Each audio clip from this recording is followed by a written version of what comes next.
você está bom.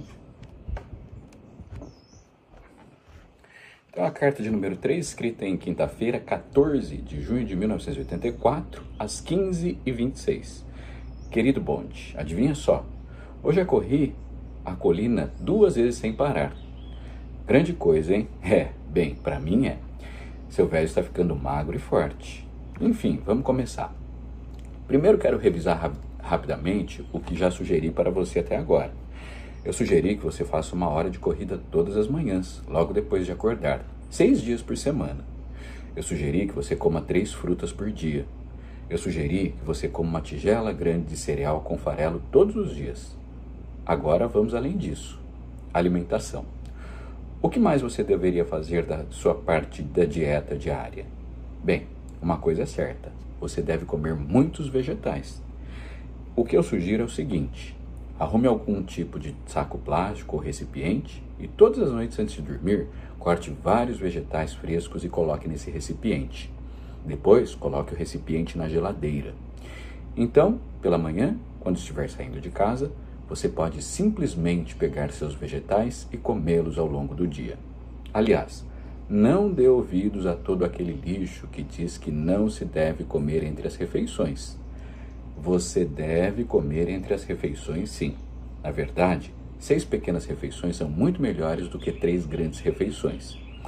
Na prática, o melhor mesmo é comer pequenas porções sempre que sentir fome. E por isso funciona perfeitamente para os vegetais.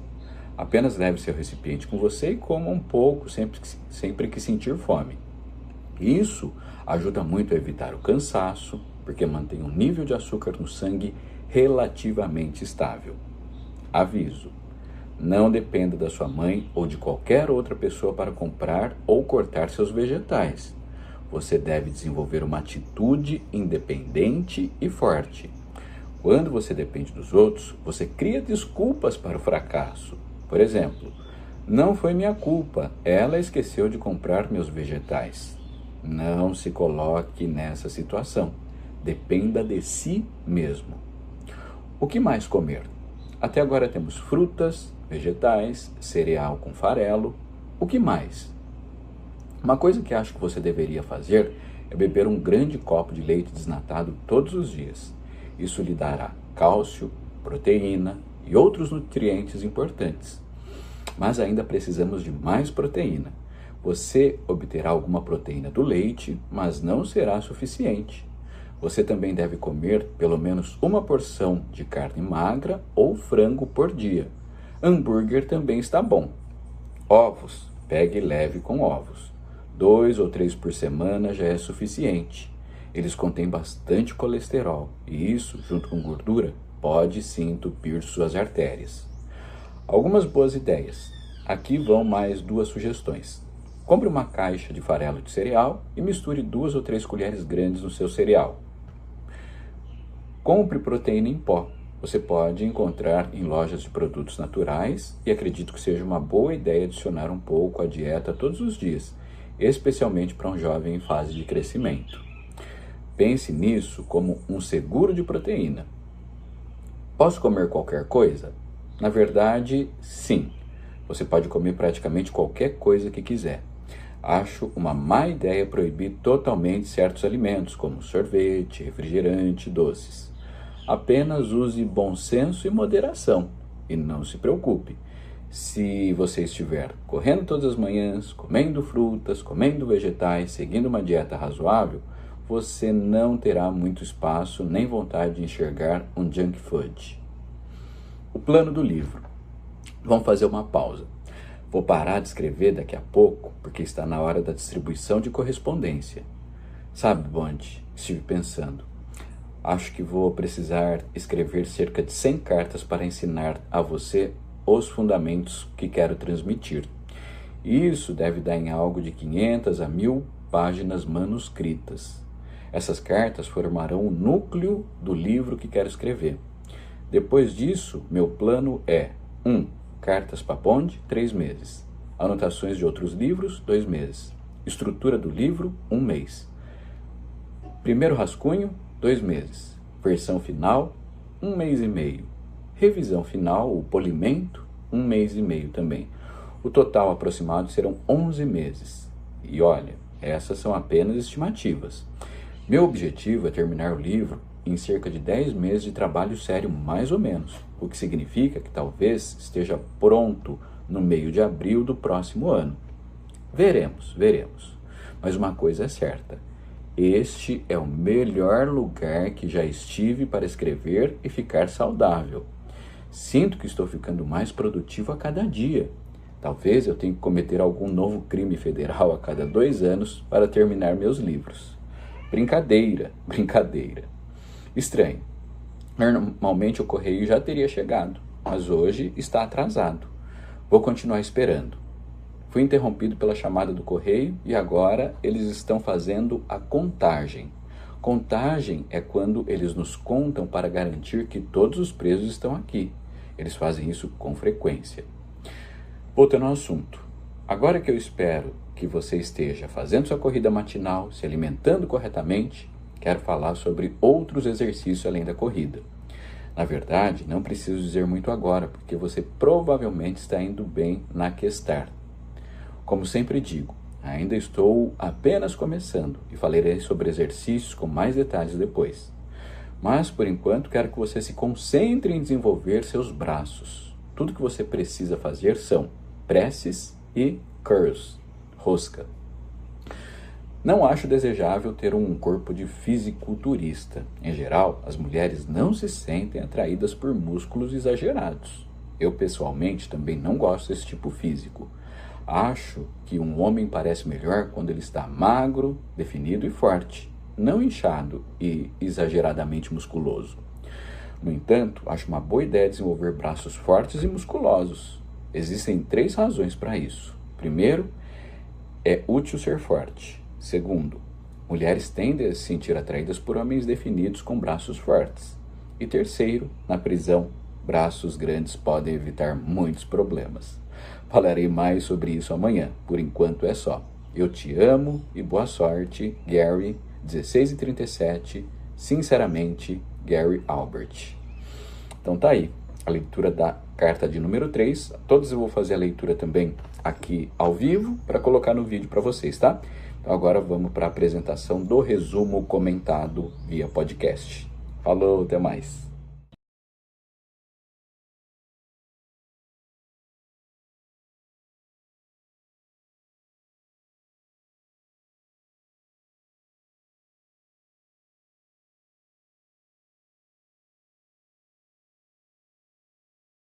Olá e boas-vindas para quem acompanha as nossas explorações.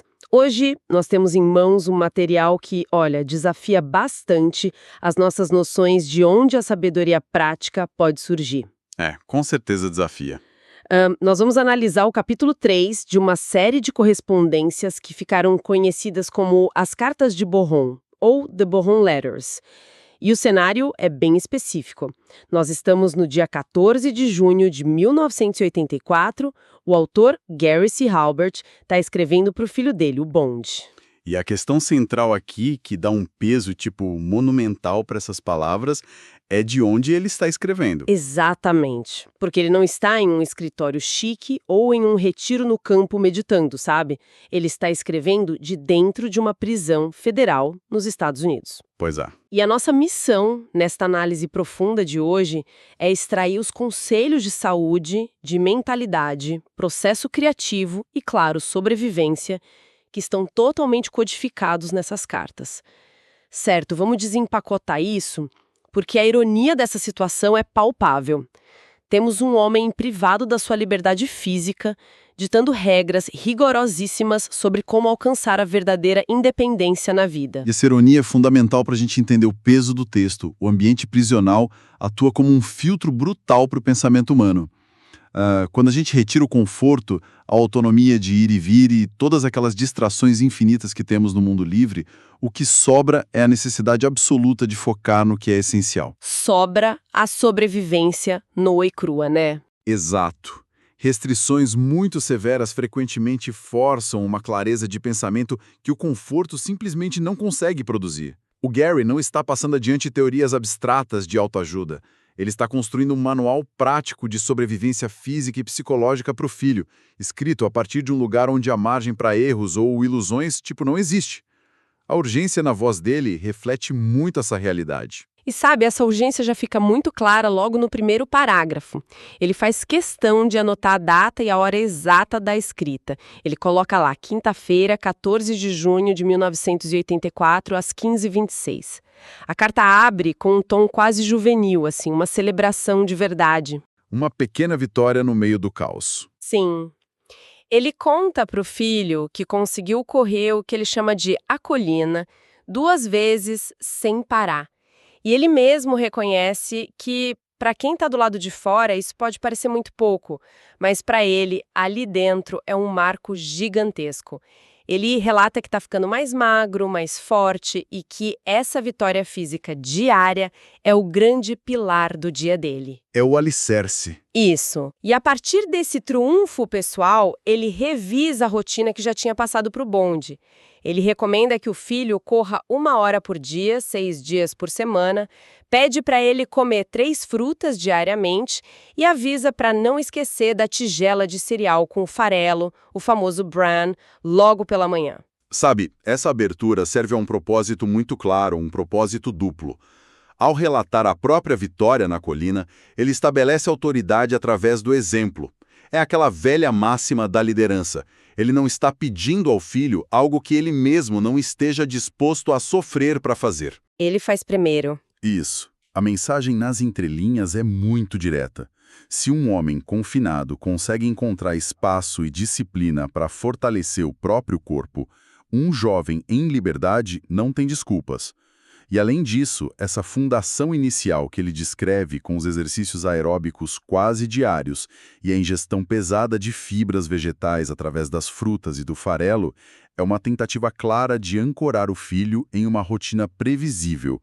A consistência cria uma âncora psicológica importante. E eu achei fascinante como ele constrói em cima dessa âncora com uma estratégia que, olha, para a época soa incrivelmente moderna. Totalmente à frente do tempo. Ele orienta o bonde a pegar um recipiente plástico grande e todas as noites antes de dormir cortar uma quantidade generosa de vegetais frescos, tipo cenouras e aipos, e deixar tudo pronto na geladeira. E o objetivo é que, pela manhã, o filho simplesmente pegue esse pote e passe o dia inteiro comendo esses vegetais sempre que sentir qualquer pontada de fome. O famoso lanchinho o dia todo. Pois é, e o detalhe que chama muita atenção é que o Gary diz explicitamente para o filho ignorar aquela regra tradicional que todo mundo ouviu nos anos 80, aquela de que não se deve comer entre as refeições. Lembra? Lembro bem. Era a regra de ouro das avós. Sim, e ele defende exatamente o oposto. Ele sugere fazer 6 pequenas refeições ao longo do dia, usando esses vegetais como combustível constante, em vez de sentar e comer 3 refeições super pesadas. Eu confesso que fiquei surpresa com isso vindo de 84. O que é fascinante aqui é a intuição biológica dele. Ele antecipa conceitos de nutrição metabólica que só se tornariam um padrão na indústria décadas depois. Porque, fisiologicamente, o grande problema das 3 refeições pesadas e muito espaçadas são os picos e as quedas de insulina. Aquela montanha-russa de energia. Exatamente. A pessoa come um prato enorme no almoço, o açúcar no sangue dispara e horas depois ocorre uma queda brusca. Isso resulta naquela letargia profunda no meio da tarde, aquela preguiça. Ao fracionar a alimentação e usar vegetais ricos em fibras como pontes entre as refeições, ele garante que os níveis de glicose do filho permaneçam totalmente estáveis. A energia se mantém constante. Faz todo sentido. E tem outro aspecto fascinante, que é a engenharia comportamental por trás de preparar tudo à noite. Ao mandar cortar os vegetais à noite, ele elimina o que na psicologia nós chamamos de fricção na formação de hábitos. No momento em que a fome bate durante a tarde, se o vegetal ainda exige ser lavado, descascado e cortado, a chance de optar por um lanche rápido e muito menos saudável é gigantesca. Mas se o recipiente já está pronto ali na prateleira da geladeira, o caminho de menor resistência passa a ser a escolha saudável. Nossa, isso é a pura antecipação da preguiça futura, né? Ele resolve o problema antes mesmo que a tentação apareça na frente do filho. Mas olha só, enquanto a gente está aqui focado nessa mecânica de cortar cenouras e organizar potes na geladeira, o tom da carta sofre uma guinada muito abrupta. E é aqui que a coisa fica realmente interessante. O que ele diz? O Gary insere um aviso na carta e em letras garrafais ele escreve assim: não dependa da sua mãe ou de qualquer outra pessoa para comprar ou cortar seus vegetais. Ele exige que o filho não envolva absolutamente ninguém nessa logística. E a justificativa que ele oferece é dura, mas muito reveladora. Ele argumenta que depender dos outros é a forma mais rápida de fabricar desculpas para o fracasso pessoal. É o atalho para desculpa. Sim, ele até simula uma situação. Ele fala que o filho diria algo como: ah, não foi minha culpa comer mal hoje, ela esqueceu de comprar meus vegetais. Para o Gary, essa terceirização da responsabilidade é inaceitável.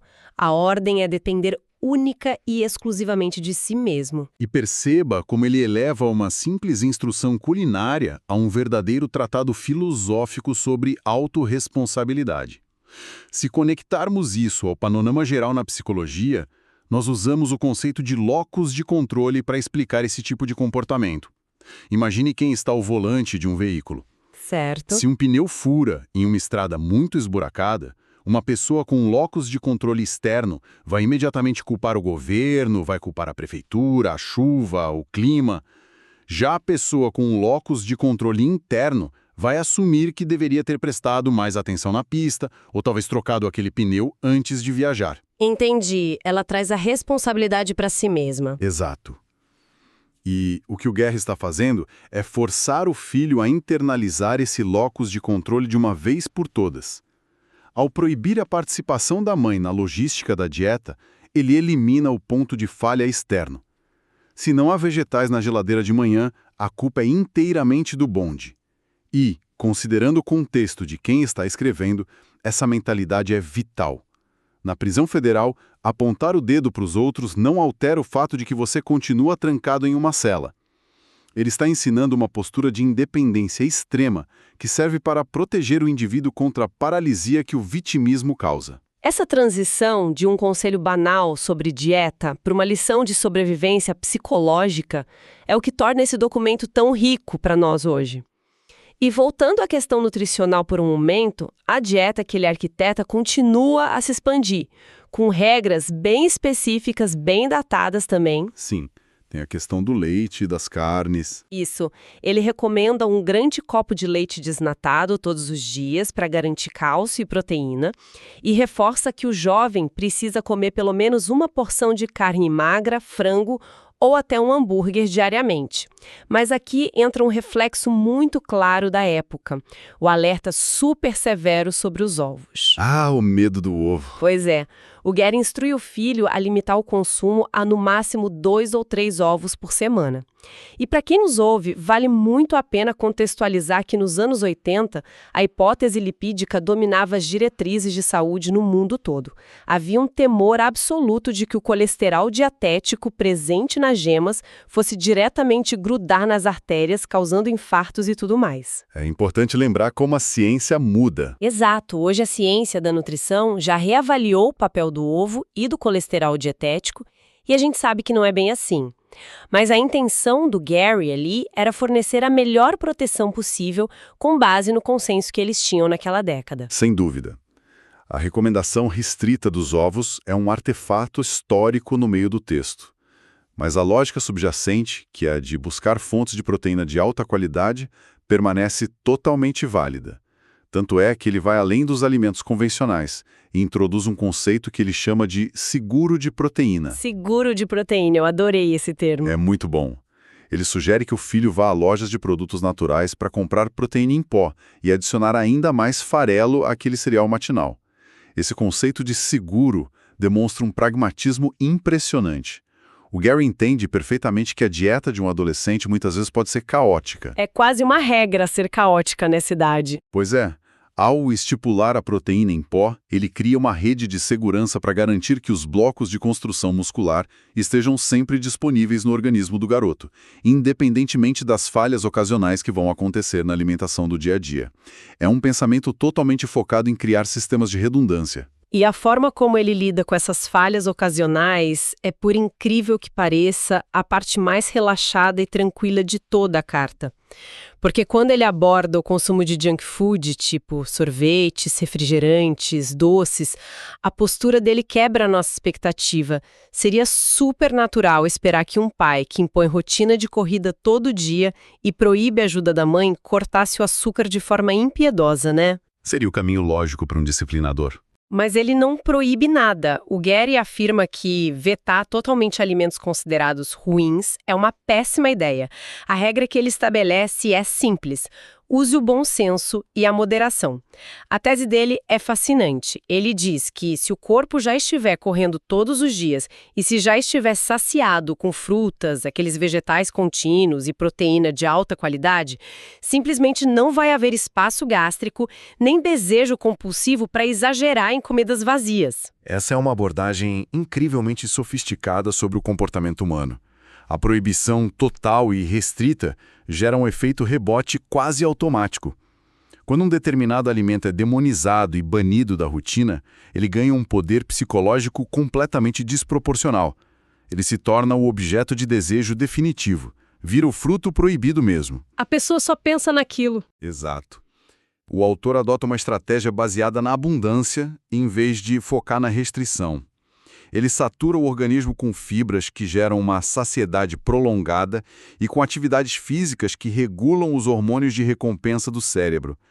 Então, quando o corpo está fisiologicamente satisfeito, o desejo por um doce volta a ser apenas uma vontade ocasional. Não é mais uma compulsão desesperada, impulsionada pela privação. É o pragmatismo vencendo o dogmatismo dietético. Ele confia plenamente que o sistema que construiu vai se autorregular. Essa confiança no próprio sistema transborda da dieta para a vida profissional dele na carta, de uma maneira muito cinematográfica. É quase possível visualizar a cena, porque exatamente nesse ponto da carta, a escrita é paralisada pela engrenagem burocrática da cadeia. O mundo real batendo na porta. Sim. O Gary anota ali que precisa fazer uma pausa urgente porque está chegando a hora do mail call, que é a distribuição de correspondências. E ele relata aquela ansiedade, dizendo que o correio daquele dia já estava atrasado. Enquanto ele espera por essa ligação mínima com o mundo exterior, no meio de toda a incerteza da prisão, ele resolve detalhar para o filho a arquitetura do projeto literário que está desenvolvendo. Ele revela que essas cartas que está escrevendo são, na verdade, os alicerces de um livro colossal. O contraste que ele cria aqui é impressionante. De um lado, você tem a figura de um prisioneiro aguardando a boa vontade do sistema para receber uma simples carta. Ele não tem controle algum sobre o próprio tempo imediato. Mas do outro lado, ele projeta a mente dele para muito além daquelas grades e assume o controle absoluto sobre a sua produção intelectual. A resposta que ele dá para essa falta de agência física é construir um verdadeiro império mental com uma clareza que é quase matemática. E a precisão matemática desse planejamento é assustadora. Eu fiquei muito impressionada. Ele projeta um cronograma exato de 11 meses. A estimativa que ele passa para o filho é de escrever cerca de 100 cartas para ensinar todos os fundamentos ao Bond, o que vai resultar em algo entre 500 e 1.000 páginas manuscritas. E o detalhamento do processo é cirúrgico. Ele divide em fases, certo? Sim, ele dedica 3 meses apenas para escrever as cartas iniciais. Depois, ele separa 2 meses exclusivos para ler e fazer anotações de outros livros. Em seguida, ele reserva 1 mês inteiro apenas para montar o esqueleto, a estrutura do livro. E perceba, somente depois de meio ano de pura preparação é que ele gasta 2 meses no primeiro rascunho. E para finalizar a obra, ele destina 1 mês e meio para a versão final e mais 1 mês e meio focado inteiramente na revisão e no polimento do texto. Ele até calcula que, mantendo esse ritmo alucinante, o livro vai nascer em meados de abril do ano seguinte. É um planejamento de guerra. E para coroar esse plano todo, ele solta uma piada com um humor negro muito peculiar. Ele diz que a prisão é o lugar mais eficiente em que ele já esteve para focar na escrita e na saúde, a ponto de brincar com o filho que talvez ele precise cometer um novo crime federal a cada 2 anos apenas para conseguir ter prazos decentes e conseguir terminar os livros dele. Isso levanta uma questão importante sobre produtividade. Essa estrutura toda que ele detalha toca diretamente no núcleo do que vários pesquisadores contemporâneos chamam de trabalho profundo, ou deep work. A grande armadilha para quem tenta escrever um livro ou executar qualquer projeto intelectual complexo hoje em dia é misturar as fases cognitivas. Fazer tudo ao mesmo tempo. Exato. As pessoas tentam estruturar, rascunhar e já ir editando o texto ao mesmo tempo. E isso inevitavelmente causa fadiga e bloqueio criativo. O Gary fragmenta o processo com maestria. Separar 1 mês só para a estrutura significa que o cérebro dele não precisa se preocupar com a beleza da prosa naquele momento, apenas com a lógica do argumento. Separar 1 mês e meio só para o polimento mostra um respeito profundo pelo ofício da edição. E sobre a piada do crime federal? Que essa piada revela uma verdade bem desconfortável sobre o nosso ambiente livre. O isolamento severo da prisão removeu de forma forçada todas aquelas opções frívolas que drenam a nossa atenção diária. Lá não há reuniões inúteis, não há televisão o dia inteiro ligada no fundo, não há compromissos sociais obrigatórios. A cela forçou uma hiperfocalização nele. Para o autor, esse cronograma rígido atua como um mecanismo de defesa mental. Planejar o futuro em meses e em fases tão metódicas é uma forma de retomar o poder sobre uma vida que, fisicamente pelo menos, pertence ao Estado. O projeto do livro é a verdadeira fuga da prisão. É uma fuga espetacular. Mas essa ideia de fuga mental se choca novamente com a realidade super fria logo no parágrafo seguinte da carta.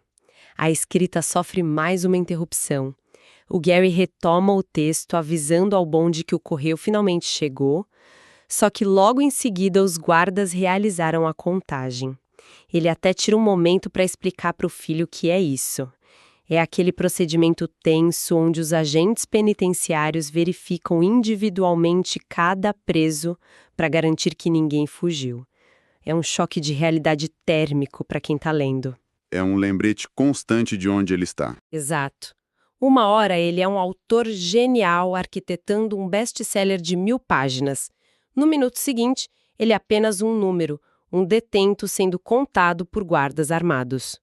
Mas sabe o que mais impressiona? É que essa interrupção não desestabiliza em nada. Ele não perde o ritmo da carta. Assim que a contagem acaba, ele simplesmente retoma o raciocínio anterior e passa a dar conselhos sobre filosofia estética e treinamento físico. E ele foca no filho, que está treinando em um lugar chamado Questar. Pelo contexto da carta, tudo indica ser o nome do centro de detenção, ou talvez do pátio ou da unidade de exercícios onde ele cumpre a própria pena. A capacidade de alternar entre a humilhação burocrática, de passar por uma contagem de presidiários e logo na sequência elaborar sobre a teoria do treinamento de força, demonstra uma resiliência psicológica brutal do Gary. O ambiente carcerário é inteiramente projetado para quebrar a individualidade, para fazer o sujeito reagir apenas aos estímulos e ordens do sistema. Mas o autor simplesmente se recusa a ser interrompido internamente. Ele cria uma barreira invisível. Cria sim. Ele absorve a contagem como se fosse uma mera formalidade de fundo, e volta imediatamente ao papel ativo de pai e de mentor, e se evidencia muito claramente que a verdadeira fortaleza dele já estava construída muito antes das barras de aço serem fechadas. E essa lição de força se reflete muito diretamente no conselho que ele dá sobre como o filho deve treinar. Ele direciona o bonde a focar de verdade em desenvolver os braços através de exercícios de levantamento. Ele cita especificamente os presses e curls, que são aquelas elevações e as roscas para bíceps e tríceps. Contudo, a filosofia estética por trás desse conselho foge totalmente do padrão dos anos 80. Naquela época, o ideal era dominado pelos fisiculturistas enormes, aqueles caras gigantes. É a era do Arnold Schwarzenegger. Isso. Mas o Gary diz claramente que não gosta daquele físico exagerado e inchado. E ele argumenta que, de modo geral, as mulheres também não se sentem tão atraídas por aquelas montanhas de músculos artificiais. O ideal, na visão bem pragmática dele, é manter o corpo magro, porém visivelmente definido e forte. E aí ele decide elencar 3 razões cruciais para o filho investir pesado na força dos braços. A primeira é bastante mundana. Ele diz que é simplesmente útil ser forte no dia a dia. Prático. A segunda já tem um apelo biológico. Ele afirma que mulheres tendem a admirar muito homens definidos e com braços fortes. Mas a terceira razão, a terceira razão muda completamente a temperatura da conversa. Ele diz com todas as letras: na prisão, ter braços grandes evita muitos problemas. Então, o que tudo isso significa? Porque essa transição de focar em atrair mulheres para não apanhar na cadeia é uma coisa vertiginosa. Significa que a máscara civilizada do conselho caiu por um momento para revelar a biologia primal por trás de tudo. O autor transita da biologia da atração para a biologia da sobrevivência na mesma respiração, porque, no fundo, elas vêm do mesmo instinto evolutivo humano. Quando ele fala de forma pejorativa sobre não ser um fisiculturista inchado, ele está defendendo um corpo funcional, um corpo que seja capaz de agir de verdade e não apenas de ser exibido num palco. Uma força real. Exato.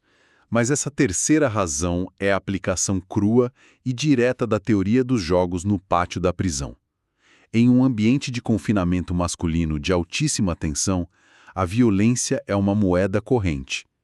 Ao construir braços visivelmente grandes e fortes, o sujeito cria o que na geopolítica se chama de poder de dissuasão.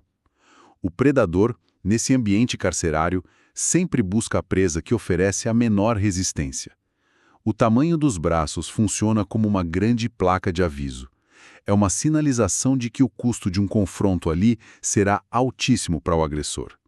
Ele está ensinando ao filho que a força física pode até ser uma ferramenta de vaidade no mundo livre, mas em ambientes hostis, ela é a linguagem universal do respeito e da autopreservação.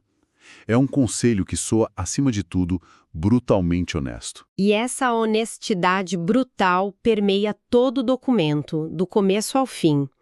Quando nós recuamos um pouco e olhamos para todos os temas que desempacotamos nessa exploração, fica muito claro o enorme valor dessas fontes. Nós vimos um homem encontrar um propósito real correndo em uma colina e vimos ele usar simples potes de vegetais para ensinar que terceirizar a culpa é o primeiro passo para o fracasso na vida. Nós analisamos uma dieta que é toda baseada em consistência e em uma abundância estratégica, que confia muito mais na inteligência do corpo em vez daquelas imposições restritivas que só geram compulsão. Desconstruímos toda a arquitetura de um projeto literário também. Verdade. Uma arquitetura meticulosa que separa cada fase do pensamento, blindando a mente contra o caos das contagens de prisioneiros e os atrasos constantes do correio. E nós terminamos batendo de frente na realidade nua e crua de que a força física é, antes de tudo, um escudo primal. É uma convergência brilhante de estoicismo prático e de pragmatismo, forjada nas condições mais adversas possíveis. O grande triunfo desse texto é provar de forma incontestável que a adversidade extrema pode atuar como um processo de purificação para a mente humana. As restrições da cela federal não limitaram o autor de jeito nenhum. Na verdade, elas removeram as redundâncias da vida dele, permitindo um foco que é absoluto em saúde, em responsabilidade pessoal e em criação intelectual. E, para finalizar a nossa participação de hoje, eu deixo uma reflexão para quem acompanha a nossa análise poder ponderar de forma independente ao longo da semana, baseada justamente nesse paradoxo. Qual seria, quando nós observamos esse nível extraordinário de clareza, de produtividade e foco, nascendo diretamente do confinamento apertado de uma cela, surge a provocação natural.